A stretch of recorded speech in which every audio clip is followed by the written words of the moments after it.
www.attableek.com, the reviver of Iman. Bismillahirrahmanirrahim. Alhamdulillahi Rabbil Alameen. Wassalatu wassalamu ala Sayyidil Anbiya'i wal Mursaleen. Sayyidina Mawlana Muhammad wa ala alihi wa sahbihi ajma'in. Amma ba'd. A'udhu billahi minash shaitanir rajim. Bismillahirrahmanirrahim. Ya ayyuhalladhina amanu ittaqullaha wa kunu ma'as sadiqin. Wa qala ta'ala al-akhillau yawma'idhin ba'duhum li ba'din aduwwun illa al-muttaqin. وقال تعالى ويوم يعض الظالم على يديه يقول يا ليتني اتخذت مع الرسول سبيلا يا ويلتى ليتني لم أتخذ فلانا خليلا لقد أضلني عن الذكر بعد إذ جاءني وكان الشيطان للإنسان خذولا. وقال تعالى وأقبل بعضهم على بعض يتساءلون قال قائل منهم إني كان لي قرين يقول أئنك لمن المصدقين أئذا متنا وكنا ترابا وعظاما أئنا لمدينون قال هل أنتم مطلعون فاطلع فرآه في سواء الجحيم قال تالله إن كدت لتردين ولولا نعمة ربي لكنت من المحضرين أفما نحن بميتين إلا موتتنا الأولى وما نحن بمعذبين إن هذا لهو الفوز العظيم لمثل هذا فليعمل العاملون. صدق الله مولانا العظيم وصدق رسوله النبي الكريم ونحن على ما قال ربنا وخالقنا ورازقنا من الشاهدين والشاكرين والحمد لله رب العالمين. إن الله وملائكته يصلون على النبي يا أيها الذين آمنوا صلوا عليه وسلموا تسليما.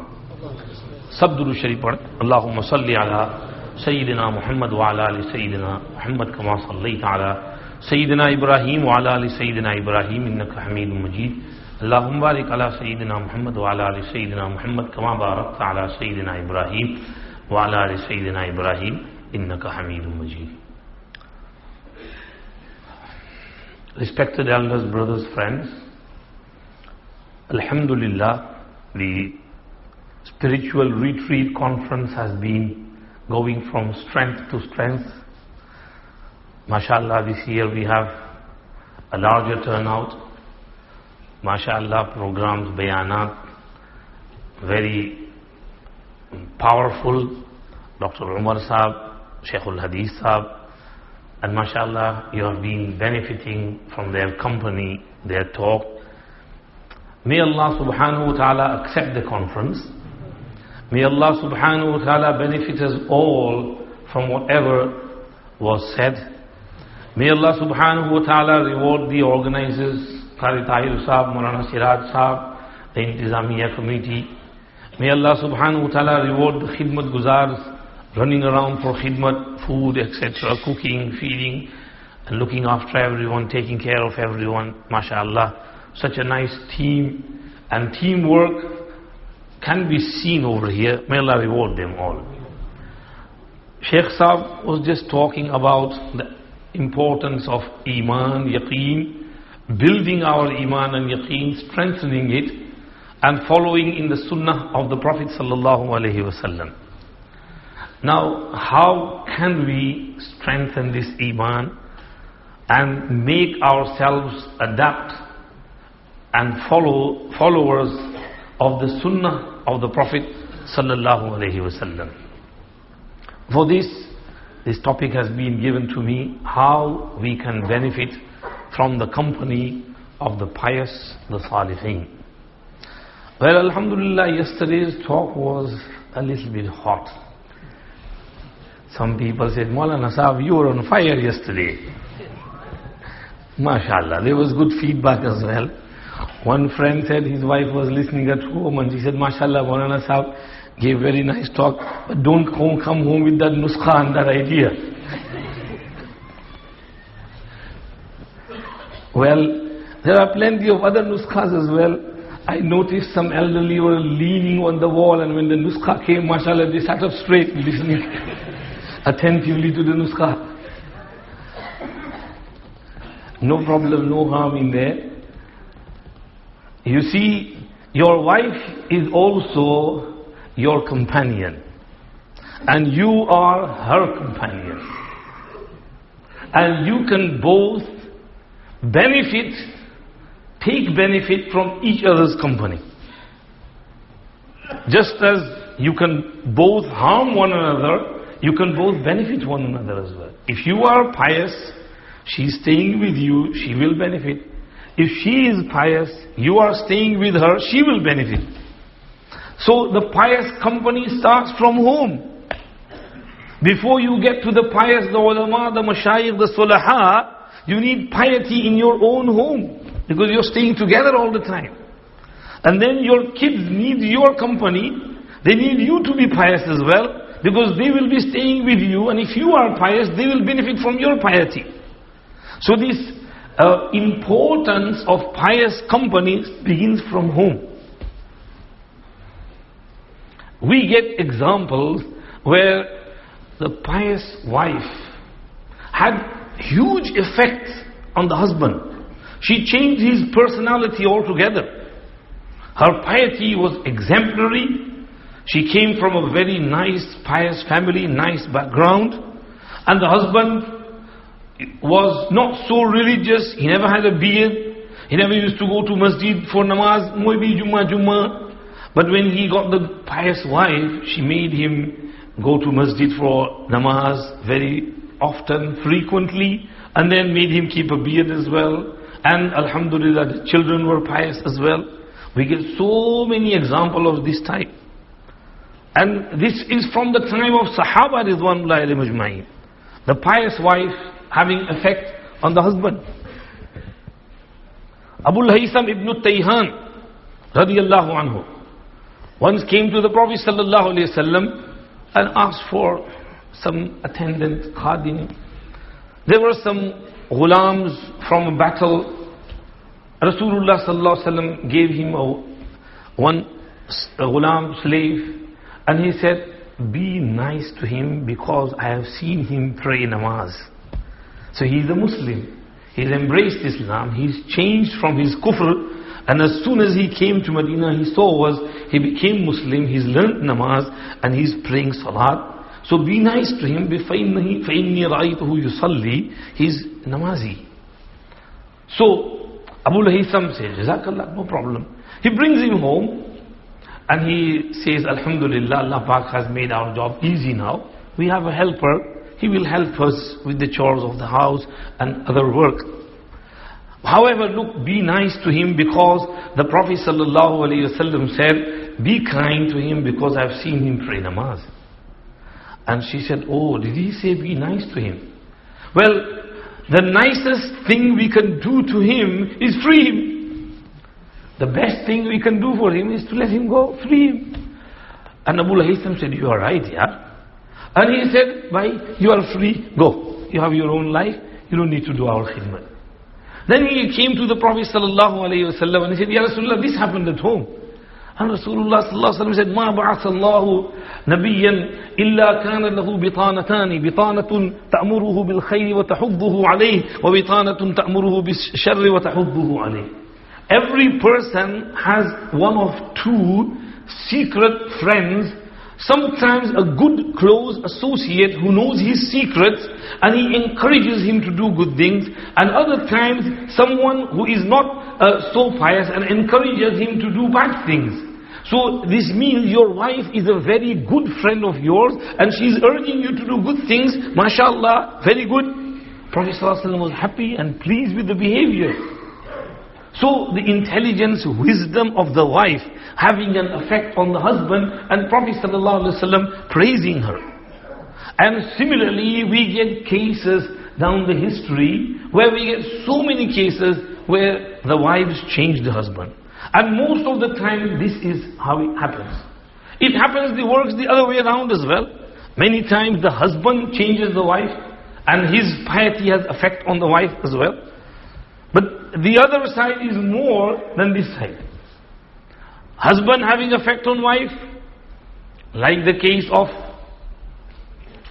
Hazrat Sayyidina Abu Bakr as-Siddiq radiyallahu anhu. Sayyidina Abu Bakr as-Siddiq radiyallahu anhu becomes a Khalifa. And he's going out in the morning, next day, to the market. Sayyidina Umar sees him, where are you going, Ya Khalifa Rasulullah? Well, I have family to feed, I have to work. But if you go to work, then who's going to take care of the affairs? So Sayyidina Umar said, you come back, we'll fix some some wages for you from the Baytul Mal. And they gather Sahaba, they fix an amount. And Abu Bakr Siddiq is now working hard, tirelessly for the sake of Khilafat, Intizam. Days pass by, that amount is very minimal. One day his wife says that, we haven't had anything sweet to eat for a long time. If we can get a little bit of extra from the Baytul Mal, then I can make some sweet dish for the kids and the family. Sayyidina Abu Bakr Siddiq said, well, you see, I can't ask for more from Baytul Mal.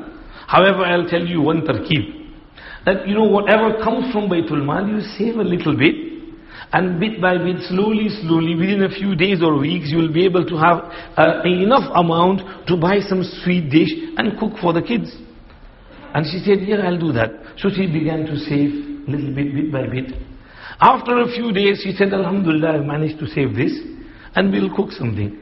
And Sayyidina Abu Bakr Siddiq radiallahu anhu sits her down and says, look, of course we will make a sweet dish, we'll enjoy that dish, but tell me something. I feel that this little bit of amount which you have saved is coming extra from Baytul Mal and we don't deserve it and we should give it back to Baytul Mal. And she said, yeah, you are right, no problem, give it back, as you say. So Sayyidina Abu Bakr returns it to Baytul Mal and says, from now on, reduce this amount from my wages and whatever you are sending to me. This is why when Sayyidina Abu Bakr Siddiq died and Sayyidina Umar became Khalifa, Sayyidina Umar asked for the register. He looked at the register and the expenses and he said, Ya Allah, nobody can follow in the footsteps of Abu Bakr Siddiq radiallahu anhu. How can a person survive on this minimal amount? Now over here as well, Sayyidina Abu Bakr's piety is having effect on the wife. And she agrees, yes, you are right. Hazrat Maulana Qasim Nanotwi rahmatullahi alayhi, he didn't want to get married. Family members engaged him, got him married. When his wife came, she was from a wealthy family. So Hazrat Maulana Qasim Nanotwi sahab sat down with her and said, you brought so much jewelry and this and that. No, what good is this in this dunya? This dunya is going to finish anyway. Why don't we give it out in sadaqah to the poor and distribute it and get the reward for the hereafter? And she says, no problem. She gives everything and is distributed among the fuqara masakin. After some time, she goes home and she's got no bangles, no bracelets, nothing. So her family buy more jewelry for her. When she comes back, again Maulana Qasim Nanotwi Sahib gives her nasihat and again she gives everything in sadaqah.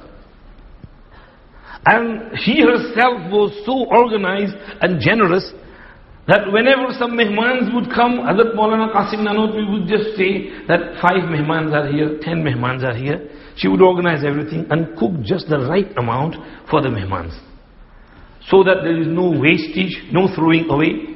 And then Hazrat Maulana Qasim Nanotwi rahmatullahi would say, Hamari sakhawat Umm Ahmad ka sadaqa hai. There is no generosity in me, it's due to the barakat of the mother of Ahmad. You see, the Salafi Salihin, they never used to call their wives by their names, Aisha and Fatima like we do. This is a Nasrani tahzeeb. Once I was with Sheikh Yunus Sahib in Hajj, and my young sister was with me, and I needed something. I called her out with her name, Aisha or whatever name, and I said, Aisha girl, please come here. And I said, Abdul Rahim, apne ghar walon ko is tarah naam se nahi pukara karte, zara kunniyat se pukaro, adab se pukaro. तो आयशा कहते मेरी छोटी बहन थी, छोटी बहन हो मगर किसी और तरह से लक़ब से पुकारो. ये ईसाई तहजीब है कि अपनी बीवी को नाम से पुकारा जाए. तो they used to call, their wives Umm Ahmad or Umm, Sufyan, Umm Khalid. They used to give kunniyat. And the wives would call the husbands with respect. Abu Safwan, Abu Ahmad, Abu Khalid, in this manner. Or Hazrat, or Aap, or Maulana Sahab. In this manner, with respect. So the respect remains within the household. So, both ways, it works both ways. The company of a pious wife affects the husband, and the company of a pious husband affects the wife as well. So good company is important within the household. It has effect on the children as well. If the parents are pious, they have piety in them. And piety means praying salat on times, reading Quran inside the home, doing zikr inside the home. There should be musalla in the home, there should be Quran, there should be rahal, and there should be tilawat inside the home. At the same time, there should be good akhlaq, good manners in the home. There should be no swearing, no abuse, no insult, no arguments. Because if the parents swear at one another, fighting, screaming, this, it's going to have an effect on the kids. The kids are going to learn from there that, oh, my mom and dad fight like this. So they also start fighting. So the parents should have an impeccable behavior, good akhlaq, good manners in front of their kids. Never fight in front of the kids. And also never backbite. Parents sit in the house and talk bad about other people. What do the kids learn from that? That their backbiting is okay, ghibat is allowed. So your children are learning that swearing, abuse, ghibat, backbiting, bad behavior, screaming, fighting, swearing, abuse from you. You are a bad company for them. Why can't you be a nice person, a good company for your own children? Sa'id ibn al-Musayyib rahmatullahi alayhi. Ibn Rajab narrates under the hadith of ihfazillaha yahfazka, ihfazillaha tajidhu tujahak. In Jami'ul Ulum wal Hikam, he writes, ihfazillaha yahfazka. He said that sometimes when the parents are pious, their piety affects their generations to come. He writes in there that Allah Pak said in Surah Kahf, وَكَانَ أَبُوهُمَا صَالِحًا. The treasures of the yateens were protected and saved because their father was pious. And this father was not the direct father, it was the seventh grandfather who was pious, and the piety of the seventh grandfather was having an effect on these yateen kids. So the piety follows into the lineage as well. So Sa'id ibn al-Musayyib used to pray lots and lots of nawafil. And then he would sometimes say to his son, Inni la'uksiru salati raja'a an uhfaza fika. Many times I increase my nawafil because I want you to be protected from me. I want your deen to be protected. I want your iman to be protected. I want your piety to be protected. So I increase my salat because my salat will have effect on you.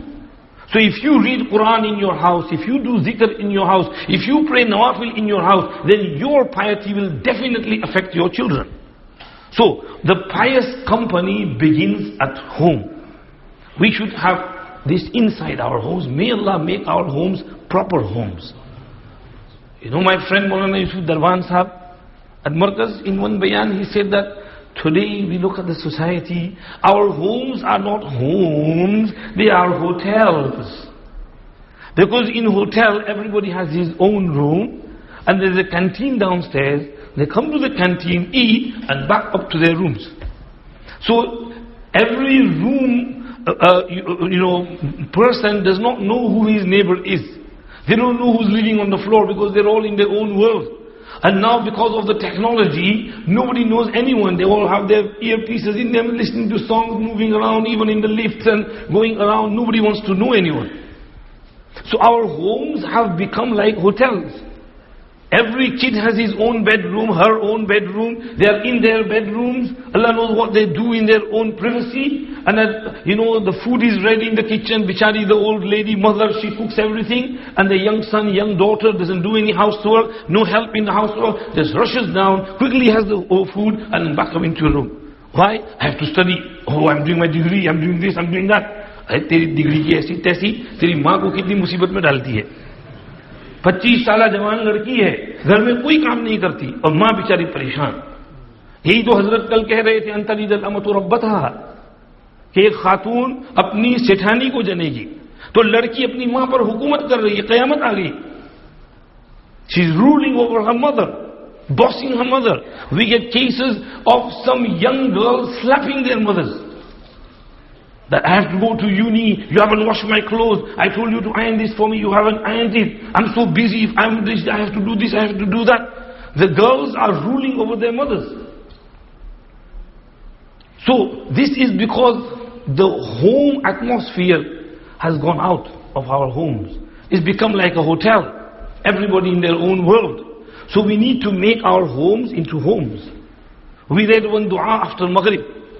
That dua is hugely effective for a peaceful home and for muhabbat and love among the family.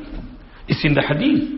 اللهم ألف بين قلوبنا وأصلح ذات بيننا واهدنا سبل السلام وجنبنا الفواحش والآثام ونجنا من الظلمات إلى النور وبارك لنا في أسماعنا وأبصارنا وقلوبنا وأزواجنا وذرياتنا ما أحييتنا وجعلنا شاكرين لنعمتك مثنين بها قابليها وأتمها علينا. If you can't learn this long dua, then you all know the dua of Ibrahim alayhi salam. رب اجعلني مقيم الصلاة ومن ذريتي ربنا وتقبل دعاء ربنا اغفر لي ولوالدي وللمؤمنين يوم يقوم الحساب. Someone sent me a WhatsApp clip the other day. Sometimes you get good clips on WhatsApp. Not all the time. Sometimes it's really bad as well. So you have to delete it straight away. So this person wanted to tell his son to pray salat. So he said, hey, it's namaz time, go and pray namaz. And the son got frustrated. He threw the musalla away and then barged upstairs, not praying. Now he's angry, he's screaming, shouting, and the son is sulking. You can't do anything. In this country, you can't lift your hand. If you do, you're in trouble. So, and many times this keeps happening. He's not praying, he's not listening, he's not behaving. He goes to his friend's house one day and he notices that as soon as it's namaz time, without his friend saying anything, the kids get up, perform wuzu, musalla, they're praying their own namaz without a single word from the parents' mouth. So he asked him, yeah, how does this happen? Why, mashallah, your children so nice praying namaz. As soon as the clock says Allahu Akbar, Allahu Akbar, they're praying namaz, getting ready. He said, do you not know? I heard from my shaykh that if you read this dua of Ibrahim alayhi salam after every namaz and as frequently as possible, your children become pious and they pray namaz. And it's my lifelong habit that I always pray this dua after every namaz for my kids and pray this dua as much as I can, and alhamdulillah it has a huge effect on my children. So he also started doing the same, and alhamdulillah the dua had the effect and his children also started praying namaz. So we have to make dua for our kids. رَبِّ اجْعَلْنِي مُقِيمَ الصَّلَاةِ وَمِنْ ذُرِّيَّتِي رَبَّنَا وَتَقَبَّلْ دُعَاء رَبَّنَا اغْفِرْ لِي وَلِوَالِدَيَّ وَلِلْمُؤْمِنِينَ يَوْمَ يَقُومُ الْحِسَابِ. So, point number one, good company begins at home. The parents should be, the husband, wife should be good company for one another, and they should be a good company for their kids. Inshallah, it will have effect. Then, when the kids grow up, teenagers, youngsters, they need to go outside. Basketball, baseball, volleyball, or kya khelte hain? Hockey. I was talking to Sheikh Saab yesterday about hockey. That when we were studying in Saharanpur, 84, 85, I studied there. I still have it noted in my book, in my notes. Sheikh Yunus Saab said that this hockey game which people play is from the time of Sahaba. Sahaba used to play a similar game and it was called Soulajan with sword. And the concept was similar as there is in the hockey. Ice hockey and the hockey which you play. So there is a ball and there is a, two teams and running and exercise. So this exercise, this energy is good. So no problem, Islam encourages. We don't want our kids to stay inside the home on the computer and become fat and bloated. No, go outside, play, jump on the trees and play hockey and sports in your free time. Enjoy yourself. It's your childhood, it's your youth, you should enjoy it. Nobody says no. However, at the same time, you have to be mindful of your deen, religion. Like Akbar Allahabadi's beautiful shaykh. तुम शौक से college में फलो, park में फूलो, जायज़ है गुबारों में उड़ो, चरख पे झूलो, बस एक सुखन बंदे आजिज कर रहे याद, अल्लाह को और अपनी हकीकत को न भूलो. You can go with your shauq, whatever you want to do within the limits. However, one thing, don't forget Allah and don't forget your haqiqat and your reality, who you are. What's happening to these days, I hear, especially in Canada, you have, sports, games, gyms, kids coming for playing hockey, and they're playing. When it's namaz time, they run off. And when namaz finishes, they come back and they start playing again. This is even worse. And you're here in the masjid, you don't come just to play, you come to pray as well. So play and pray. When it's namaz time, go and pray. Show your duty to your Rabb. The main aim of a masjid is this connection with Allah. And if you are disconnected to the extent that you play and then you run away, that means you are detached, disconnected from your Rabb. So masjid is to connect yourself with your Rabb. So you have to come, play as well, but when it's time for namaz, go, pray namaz with khushu, khudu, itminan, calmness, and then afterwards, go and play again. But you have to be mindful of your duty. So, we are moving on to the second stage of this company of youth friendship. When you go out, Tim Horton, Darussalam, playing everywhere, over there, no problem, be mindful. One hadith comes to my mind. Once Rasulullah sallallahu alaihi wasallam said, "Iyyakum wal julus ala turuqat." He said to the Sahaba, beware, refrain from sitting on the roads in your majalis and in your gatherings. And they said, Ya Rasulullah, ma lana min majalisina buddun. There is no escape. We get bored in the houses, so we need to sit outside and enjoy in the hot weather, a little bit of company, light-hearted jokes, and relieve the tensions. So Prophet ﷺ said, okay then, if you want to sit in your gathering with your friends, do so, but فَأَعْطُ الطَّرِيقَ حَقَّهُ. Give the road and the pathway what is due to it. Ya Rasulullah, what is the haqq of the tariq? And he says, غَضُّ الْبَصَرِ. Keep your gaze low. If some woman passes by, don't stare at her. Look down. She is passing by for her need. It does not give you the green light to stare at her. Don't stare at her. And غَضُّ الْبَصَرِ وَإِرْشَادُ الضَّالِ. If someone has lost the way, he comes asking you, where is so and so thing? Help him, show him the way, take him to where he wants to go. Al-amru bil ma'ruf, an-nahyu anil munkar. Instruct one another to do good and stop one another from doing bad. So if someone is swearing or fighting, then make peace between them. Tell them not to swear, not to fight. If it's time for namaz, tell them, come on, let's go and pray namaz. And he mentioned some other huquq of the pathway. So this will be the nasihat for my young friends who go out there and play, enjoy. But give that games and that area the due rights. Don't break any glasses, don't break any rules. Don't, do things which you shouldn't be doing. Don't take the law of the land in your own hands. Be nice, be courteous, be pious, so the community can look up to you. It's not only Canada, our place as well, the youth have gone off track a lot. Once my friend had to go to police station to show some documents.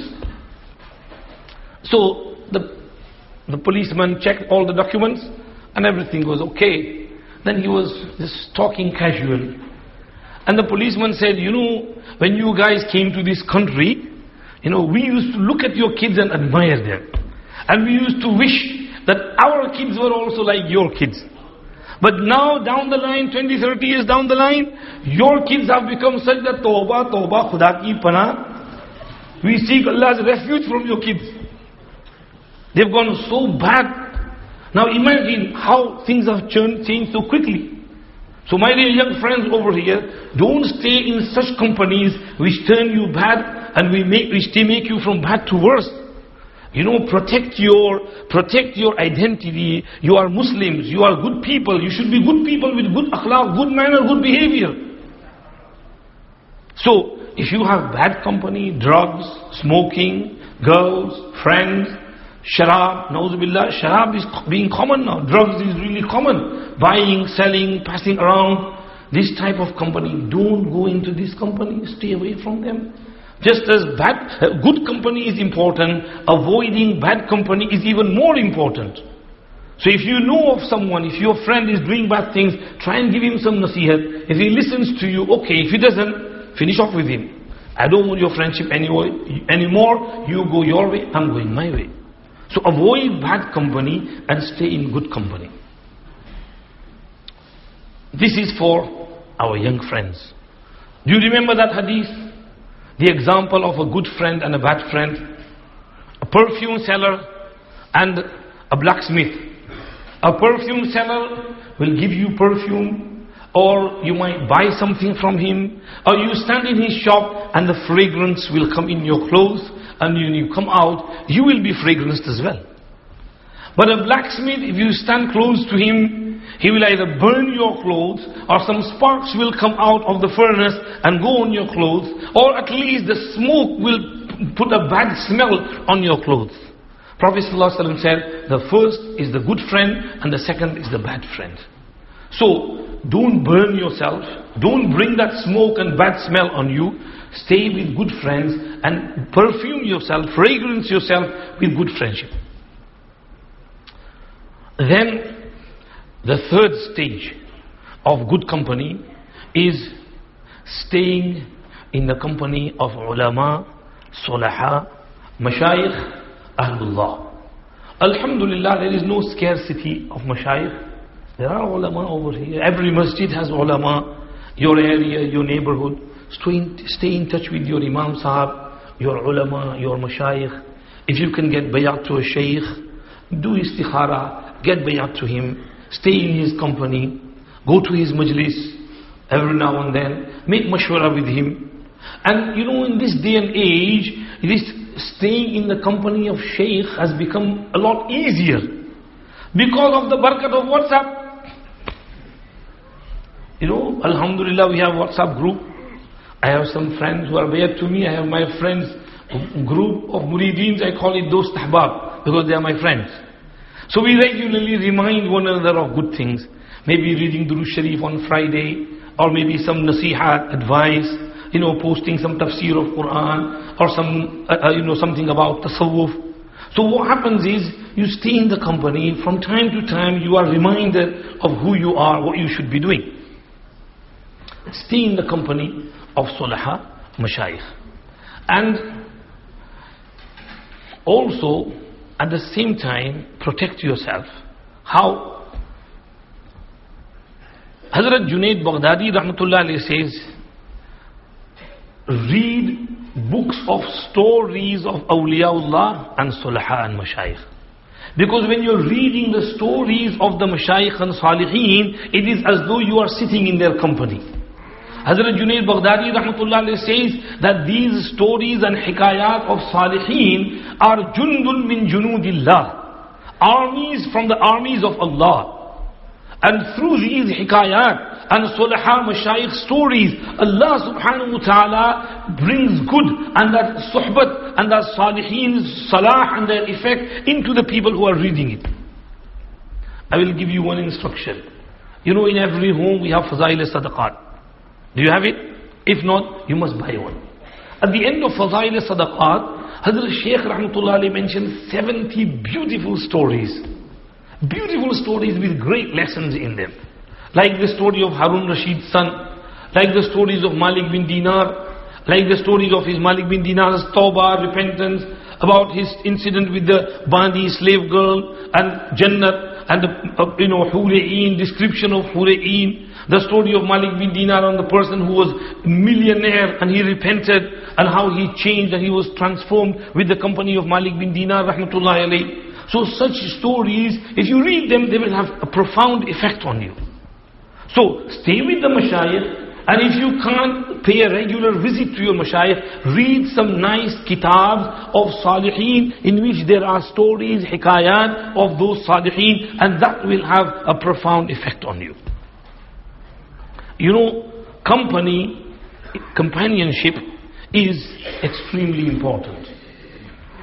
Let's look at it from a little bit from dunyavi side. A person wants to be a doctor. What does he need to do? stay in the company of doctors and train with them. When he gets that training, then he will become perfect. Surgeon, he stays with the surgeons, he will become a good surgeon. Engineering, all other, even to the extent driving. You want to learn driving? You have to sit with an instructor. He will teach you how to drive, what are the rules, and he will make you a perfect driver. But if you learn on your own, then you will bump here and there and you will make accidents.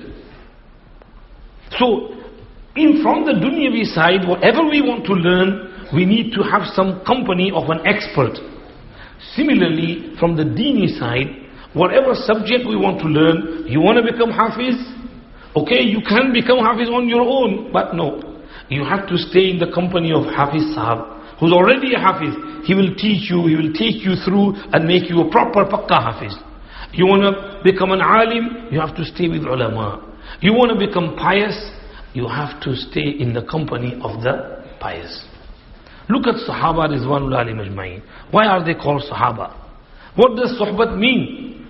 Sahabiyat, Suhbat means company. Because they stayed in the company of the Prophet sallallahu alaihi wasallam. They used to sit close to him. They used to listen to his advice. They used to listen so calmly and attentively that if birds were to sit on their heads, then they would not move and the birds would not fly away. And they would sit closely, attentively, with respect, with adab. Even if Rasulullah sallallahu alaihi wasallam asked them a question, they knew the answer, they would still say, Allahu wa Rasuluhu a'lam. Allahu wa Rasuluhu a'lam. Allah and His Rasul know best. This is what made them who they were. And they are the best of this ummah. Nobody can reach the rank of a sahabi. A small sahabi who saw Rasulullah sallallahu alaihi wasallam just in Hajjatul Wada, the farewell Hajj. And that's it. Let alone a sahabi like Abu Bakr, Umar, Uthman, Ali, Khulafai Rashideen, who stayed and supported the Prophet sallallahu alaihi wasallam through Makki life and Madani life. Let alone reaching their rank, no one can reach the rank of a smallest sahabi of Rasulullah sallallahu alaihi wasallam. All the awliya of the ummah on one side and one sahabi on the other side. They can't reach that because the sahaba got this fortune of staying in the company of Rasulullah sallallahu alaihi wasallam. They sat with the Prophet sallallahu alaihi wasallam and his tawajjuh was, his attention was focused on them. And Rasulullah is Rasulullah. And his tawajjuh, Allahu Akbar, Subhanallah. You know, I read this somewhere, that once a person went to some place in Delhi, and he met this man who had so much khushu and khudu' in him, and he was praying namaz with total concentration and focus, and then, mashallah, sitting in masjid and doing his zikr, tasbihat. So the person thought this person must be the khalifa of some buzrug. So he approached him and asked him, Hazrat, whose Khalifa are you? And he said, I'm not anybody's Khalifa. MashaAllah, you look so pious. Where does this piety come from? And he said, I once sat in one bayan of Shah Ismail Shaheed Rahmatullahi alayhi, and his bayan changed my life. Just one bayan, he sat for an hour or a few hours in the company of Shah Ismail Shaheed Rahmatullahi alayhi, and that brief company of Shah Ismail Shaheed Rahmatullahi alayhi changed the life of that person and transformed him to this extent. So imagine if you stay in the company of mashayikh for a longer period, then how that company will affect you. How that company will transform your life. And if you look at the 1400-year history of Islam, whoever achieved whatever they achieved was because of the companionship of their elders. Tabi'een became Sahaba by staying in the company of Sahaba. Tabi'een became Tabi'een. A'immah Mujtahideen, A'immah Hadith, Fuqaha, and all these Mashayikh, Sufiya, Imam Abu Hanifa, Imam Shafi'i, Imam Malik, Imam Ahmad, Imam Bukhari, Imam Tirmidhi, Imam Muslim, Imam Dawud Nasai. They all became Imams because of the suhbat and companionship of their elders. Sitting with them for years and years and benefiting from them. Imam Abu Hanifa stayed in the company of his Ustad Hammad ibn Abi Sulaiman for over 20 years. Abu Yusuf stayed with Abu Hanifa for over 18 years, not missing one day, not even on Eid day. Not even on the day when his son died. He said, okay, my son has died, but this time is for my majlis with my ustad, my shaykh. I'm not going to move away from here for this ustad, lesson time, teaching time, and studying time. You bury him, do whatever rituals need to be done, I'll come later on. So this is the amount of dedication they showed with their mashayikh, with their asatiza, with their elders, and this is what made them who they were. And we see this even now, in our close era, our mashayikh of Deoband, Hazrat Gangohi, Hazrat Nanotwi, Hazrat Thanvi, rahmatullahi alayhim ajma'een, and all the mashayikh, they stayed in the company of their elders, their akabir. And this is what made them who they were. So this is the higher degree of companionship, which we need to focus on. We need to stay in the company of our shaykh, get bayat to a shaykh, do istikhara, and then whoever your heart inclines to, get bayat to them and benefit from them. Do your zikr according to, their instructions. Alhamdulillah, for the past 3 days, we've had this so much nurani mahal. We used to have the zikr majlis after Fajr, and many people in the majlis today, alhamdulillah, you can see the effects of the nur of zikr on the walls of the masjid. The masjid is echoing with the zikr and with the name of Allah subhanahu wa ta'ala. Hazrat Shaykh Yunus Sahib once came to one place in UK, and there was a new church or property bought for the sake of madrasa. As soon as Hazrat Shaykh Yunus Sahib entered that and he sat on the place which was made for him, he said, in दीवारों पर कुफ्र की जुल्मत छाई हुई है, बच्चों को बुलाओ, कुरान शरीफ पढ़ाओ. And they called some kids, start reading Quran, and after a while, Hazrat said, देखो दीवारों से कुफ्र की जुल्मत छत रही है, कुरान का नूर नजर आ रहा है दीवारों पर. So they are Allah, they can see these effects. So Alhamdulillah, this nurani mahal of masjid, you stay in the company of these ulama, these mashayikh, and you benefit from them. This is important. Good company, good sohbat of mashayikh is important. So Alhamdulillah, we've covered the topic. First, we need good company within the household, husband, wife, being nice to one another, loving, caring, sharing, and religious and atmosphere within the house. So those youngsters who are going to get married, look for a pious wife. This is one of the problems of the society today. In our place, in our hometown, this young boy who's looking for a partner, I showed him one girl, that because the father had asked me, koi ladka ho to bolna, maine kaha ye hai ladka acha hai. And the answer was, I don't want to marry her, she wears hijab, she is a hijabi, and I don't want a hijabi girl, I want a girl with fashion. Tawbah, astaghfirullah. This is the mentality of our youngsters today. When the Prophet ﷺ is saying, فَظْفَرْ بِذَاتِ الدِّينِ تَرِبَتْ يَدَاكَ, marry a girl who's religious, and you will become successful, you will be kamyab if you marry a religious girl. But our youngsters today say, no, she's niqabi, she's hijabi, I don't want her. And many girls say, oh, he's got a beard, I want someone who shaves. So why this? Allah's Prophet is saying something and you are going against the command of the Prophet of Allah, and he knows better than you. He knows what is good for you, what is better for you. So look for a pious husband or look for a pious wife. Don't go for these types of things. If you find, and this is what the Prophet ﷺ said, إِذَا خَطَبَ إِلَيْكُمْ مَنْ تَرْضَوْنَ دِينَهُ وَخُلُقَهُ فَزَوِّجُوهُ إِلَّا تَفْعَلُوهُ تَكُنْ فِتْنَةٌ فِي الْأَرْضِ وَفَسَادٌ عَرِيضٌ. If you get proposal from someone who's got two qualities in them, he's got good akhlaq, good behavior, good manners.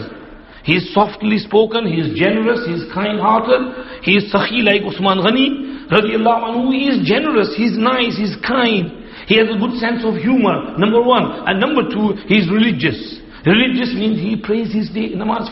His mentality is religious. He doesn't have to be a hafiz alim. She doesn't have to be an apa or something. But they have dindari in them. They are, either the parents are dindar, they go in jamaat, tabligh, mashallah. They are into this da'wah work. And mashallah, in the da'wah world there is a lot of piety. And alhamdulillah, religiousness. And their children are normally religious. So you find someone who is religious, then marry them. And don't look for other stuff that they should be millionaires, a car and house and this and that. So the society has gone corrupt because of these things. So marry someone who is pious, because the piety of each one will have a huge effect on the other person. And then their piety will have effect on the children. This young man was passing by somewhere, his name was Mubarak. We get many Mubaraks these days. So his name was Mubarak. He was passing by. He was hungry. An apple had fallen from a tree. He ate that apple. And he thought, oh, I took this apple without the permission. I should seek maafi and pardon from the owner. So he starts looking for the owner. Even though he was permissible, because the owners of the gardens, orchard had permitted, if you want to eat some fruit, you can eat from there. But he said, still I took it without permission, which is not right. So he went to look for the owner. He knocked on the door. Does this bagh belong to you? Yes. Well, I made one mistake, and I ate an apple which was fallen, and I'm sorry, please forgive me, or take whatever price you need to take from me. And he looked at the young man and said, mashallah, he looks nice, he looks dindar. Because nobody has come to ask maafi until today. People all eat my fruits and nobody says sorry to me. He's the first person to come to apologize. He said, okay, 1 minute, come inside. Took him inside and he said, I will forgive you, but I have one condition. Under one condition. I said, okay, what is the condition? I have a daughter who is blind, who is dumb and who is deaf. You have to marry her, then I'll forgive you. Baba, astaghfirullah, please let me go. I said, nope, I'm not going to forgive you unless you marry her. And he thought to himself, okay, if I have to stay with that blind, dumb, deaf, gungi, behri, andi, ladki, I'll spend a life with her. This is smaller punishment compared to the punishment of akhirat of Jahannam. I'll take this on me, but I can't take the punishment in fire of Jahannam. So he said, okay, alright, if you say so. So he called on people, did quick wedding, and then, he was sent to the room of the girl. Your wife is in there. When he goes in there, he says, Assalamu alaikum. And she says, Wa alaikum assalam wa rahmatullahi wa barakatuh. And he runs out of the room. He thought, is this someone else? And the father said, no, she's your wife. I said she's blind because she's never looked at anything haram. I said she's deaf because she's never listened to anything haram. I said she's dumb because she's never spoken a haram word. She's perfectly healthy, beautiful. She's an alima. She knows well, versed with Quran and Hadith and everything. She is your wife. Stay with her. And he starts living with his pious, beautiful wife. And they have a son. And they name him Abdullah. And this is Abdullah ibn Mubarak, the great muhaddith. When the parents are pious, the children will be pious as well. So, this is how a house should be. The company, pious company, begins at home, and then it will be transferred into the children, and then inshallah the whole society will be pious as well. And then we need to stay, the youngsters need to stay with good friends, and then we need to get bayat to a shaykh and progress. And this spiritual progress is needed to get close to Allah, connection with Allah subhanahu wa ta'ala. May Allah subhanahu wa ta'ala benefit us from all the talks which were delivered throughout the 3-day conference. May Allah accept the hard work of Hazrat Shaykh al-Hadith Sahab, Dr. Mahmood Sahab and other speakers. And may Allah reward all the khidmat guzars and the organizers. And may Allah take these words far and wide and benefit others as well. May Allah be pleased with us. And thank you to all of you for turning up and making it a success as well. Inshallah, we'll have more conferences like this in the future, and we'll hope that you will come and attend and benefit as well. Jazakumullah. Wa akhiru da'wana alhamdulillahi rabbil alameen. Wa sallallahu wa sallam ala sayyidina Muhammad wa alihi wa sahbihi ajma'in bi rahmatika ya arhamar rahimin.